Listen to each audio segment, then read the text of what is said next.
My name is teacher Kaligo Dotto Njige, Kubabu, Kisendi, Sungwa, Kaligo Mange Jibuta, a teacher of literature in English. Dear students from Form 3 and Form 4, teachers, college students, university students, listeners, I think you are okay. Dear students from Form 3 and Form 4, let us proceed with this poem called Development by Kundi, Faraja. I'm going to sing the poem. Listen carefully. My name is teacher Kaligo Dotto Njige, a teacher of literature in English. Development by Kundi, Faraja. A man of the people enters his office to sit on the throne of part and state. He is sick of power. Across the table, he looks into the files to see the demands of the millions of people who for years since Uhuru have just managed to survive. They ring out our message, man of the people. You have always been telling us what we need: health centers, more schools, clean water, better transport facilities, better living conditions. Do you plead are incapable to bring about development? I declare learning better than working. For a young and poor country, I plead fighting under development, tough than fighting a wounded buffalo with a pocket knife. I plead under development, the stronger that the blow of the sea. Whom the hurricane is at his height, I plead fighting under development, tough than combating the colonialism. I see that it is more difficult to maintain peace than to stop a coup d'etat. I plead the cry of the nation, more painful than the yell of a woman as a husband dies in sickness. It is more painful than the scream of a man dying in agony in the coil of the greatest pine found in the African forest. How is the development to be brought, brother, when the people to whom we have entrusted power are collapsed? I plead the stomach of the privileged few greater than the Rift Valley, so he cannot be satisfied with a normal share. I plead the cyst of the minority greater than that of the Sahara. No rain can quench it. I liken the minority more sensitive to egoism, that is to national development. Nothing that is not theirs is our interest. Their response is egoism, is faster than Camela film tonight, but as slow as tropism. The nation building, the majority plead, exploited, cheated, disliked, but blast. How is the development to come? Mpenzi msikilizaji, mwanafunzi kutoka kidato cha 3 na cha 4, muelewe kwamba hili shairi la development lililoandikwa na Kundi Faraja linajaribu kuzungumzia kwamba maisha halisi baada ya nchi za Kiafrika kupata uhuru, kwa mahali maisha magumu yanazidi kusonga mbele, watu hawapati msaada mbalimbali kulingana na serikali inaamua kujilimbikiza mali mbalimbali. So, development is a poem written by Kundi Faraja which criticizes the concept of development as taken by post-colonial African leaders. While it is true that the development agenda dominated many political platforms and economic policies of the pre-independence era, the bourgeoisie class that replaced their colonial predecessors have turned it to be only a nightmare of the common people. What we have still now are highly novel of corruption, oppression, exploitation, selfishness, egoism, classes, lies and social, political and economic marginalization. Hapa tunaanza kuangalia kwamba hili shairi la development lililoandikwa na Kundi Faraja, huyu ni Mtanzania, amejaribu kuongelea masuala ya unyanyasaji dhidi ya viongozi kwa kunyanyasa tabaka la chini pamoja ubinafsi, kwamba serikali inaamua kujibinafsisha mali mbalimbali, masuala ya matabaka, kuna tabaka la chini na tabaka la chini la juu. Tabaka la juu ni mazungumzo kwamba ni wale serikali yenyewe ambayo inaamua kuandamani tabaka la chini, na pia masuala ya uharibifu au uharibifu wa miundombinu haijakarabatiwa, yani serikali hajawa. So let us look the themes, as we know that themes is the main idea that we get in a literary work. Hapo tuangalia dhamira moja baada nyingine. The first themes with selfishness. Most post-colonial Africans leaders are thinking in terms of me, myself, and I. The high class misuse the national resources at the expense of the lower. Kundi Faraja criticized the hypocritical behavior of most African leaders who think of themselves. Their selfish tendencies are expressed by the poet in these terms: I reckon the minority more sensitive to egoism than the national development.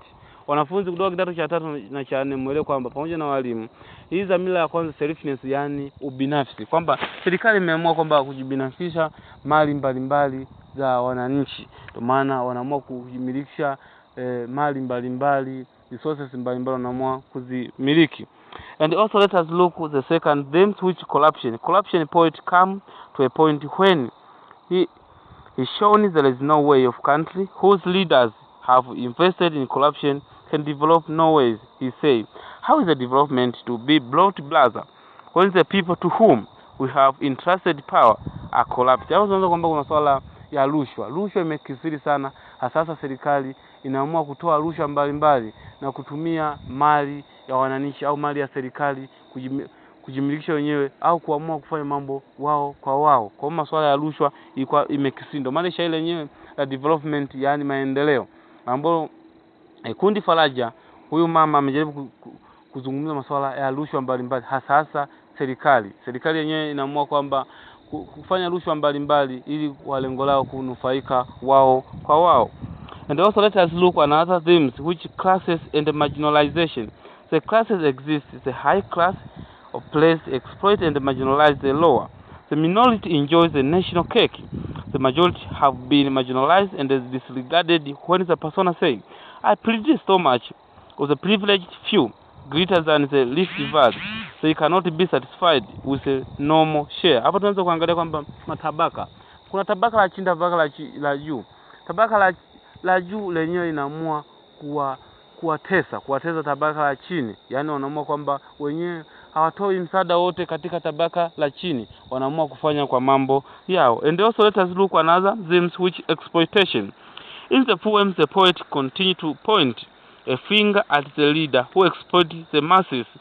The example, the majority plead and exploited. Hapo tunaangalia kunyanyasaji, kwamba serikali kama serikali inaamua kwamba kuwanyanyasa tabaka la chini na hawawezi kuwasaidia tabaka la chini, wanaamua kwamba kuandamana. And also let us look another themes, which poor social services and disillusionment. Today, the same leaders who promises to help the common people to improve their ways of life in their free country have betrayed the cause.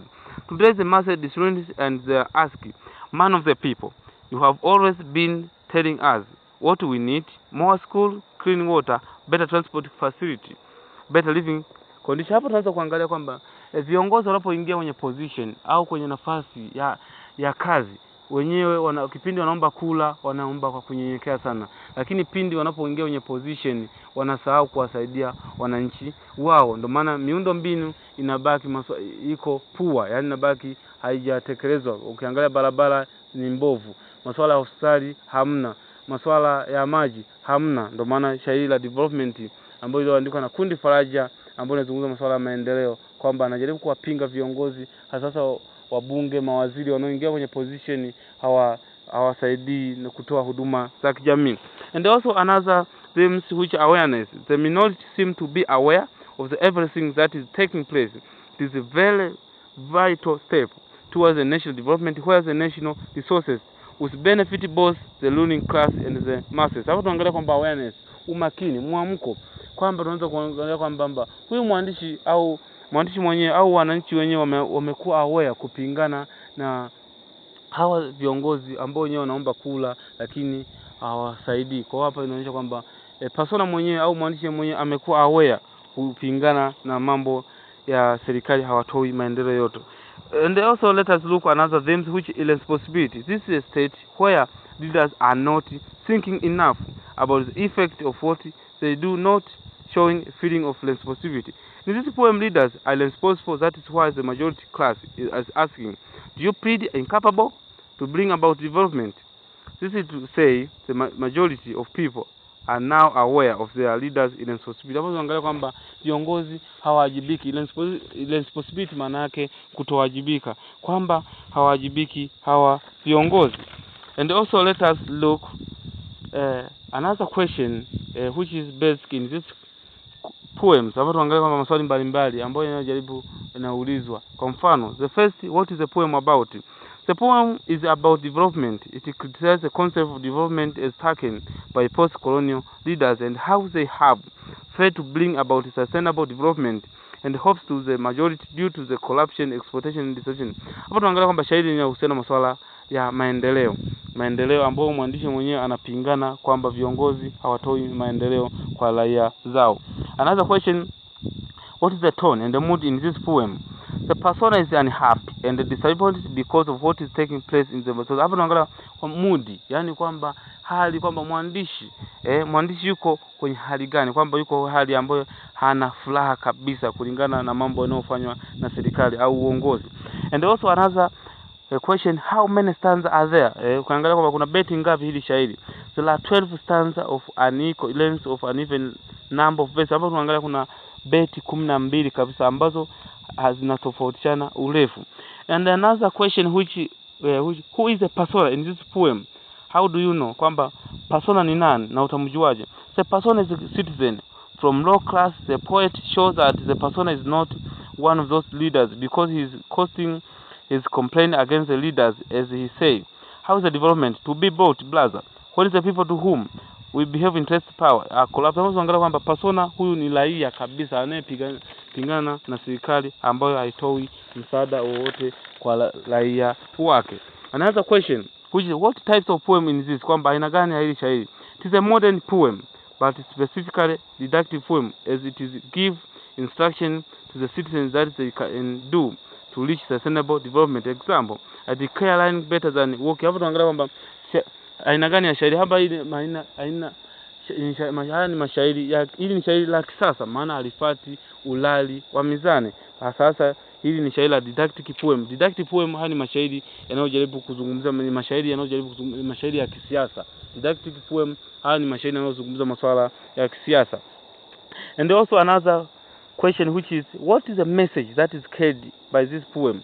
If the leader, the first message we can get, if the leader are not careful with national development, and one day the majority might stage on revolution. Hapa message unayoipata kwamba hapa kuna revolution, kwamba kuna mapinduzi ambao kama viongozi hawatawajibika, kwa hiyo mapinduzi yatakuwepo. Another awareness is an important rule. Kuna awareness kwamba kuna umakini, ambao kuna umakini tumeshaona kwamba hapa watu wako aware. Corruption leaders are not an obstacle to national development, kwamba viongozi ambao wanaofanya rushwa kwamba wanaonekana kwamba ni kikwazo katika maendeleo. Exploitation and the misuse of public resources for private again also obstacle development, kwamba unyanyasaji sio mzuri maana unakwamisha maendeleo. Selfishness is not good, kwamba masuala ya ubinafsi sio mzuri. Another question, how many verses are in this poem? Kwamba kuna mistari mingapi hili shairi? There are 76 verses in the poem, kwamba kuna mistari 76. And also another question, comment on language used in this poem, kwamba ucomment lugha iliyotumika kwenye hili shairi.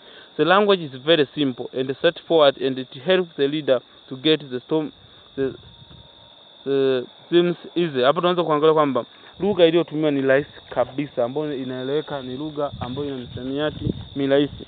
So let us look on a figure of speech. Angalia matamazezi za semi ya kwanza. Sasa kuna barbarism using more than one language in a literary work, kwamba hii ni hali ya kutumia lugha zaidi ya moja. Kwa mfano, who 4 years since uhuru, kwamba barbarism lugha iliyotumika ni lugha ya Kiswahili, kwa mfano neno uhuru. And also another figure of speech, angalia matamazezi nyingine asema rhetoric question. Rhetoric question ni hali, ni aina fulani ya mwandishi ambaye anatumia kwa njia ya swali. Kwa mfano, example, who is the development to come? Neno how is development to come? And also, do you plead incapable to bring about development? And also another figure of speech which is hyperbole. Hyperbole unaongea utiaji chumvi. Example, I pity the stomach of the privileged few greater than the Rift Valley. Hiyo ni hyperbole. And another figure of speech which is simile.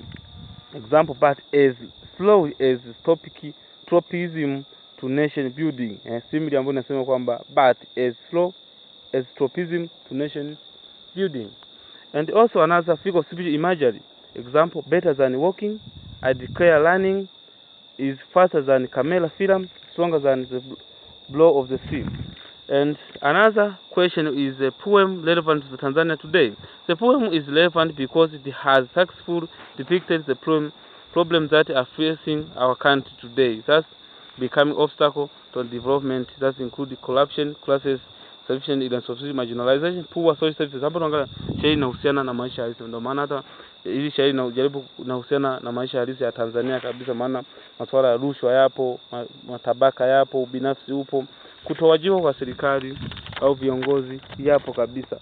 Dear listeners, students from Form 3 and Form 4 teachers, college students, university students, listeners, that is the end of this poem, development by Kundi Faraja, Tanzania women. Thanks for listening me.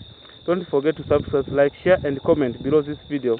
I'd like to thank my father, dotto, njige Kubabu, who live Mbeya, my mother, Peka Luhumbika, who live Shinyanga, Nindo, Diabusaru Mwakashishi, my young Guma, dotto, Hangadu dotto, Mwalu dotto, Luhumbika, and Baraka, my wife, Rosemary Baleti. My name is teacher, kaligo dotto, njige, a teacher of literature in English. I'm over. Goodbye. Thanks for listening me.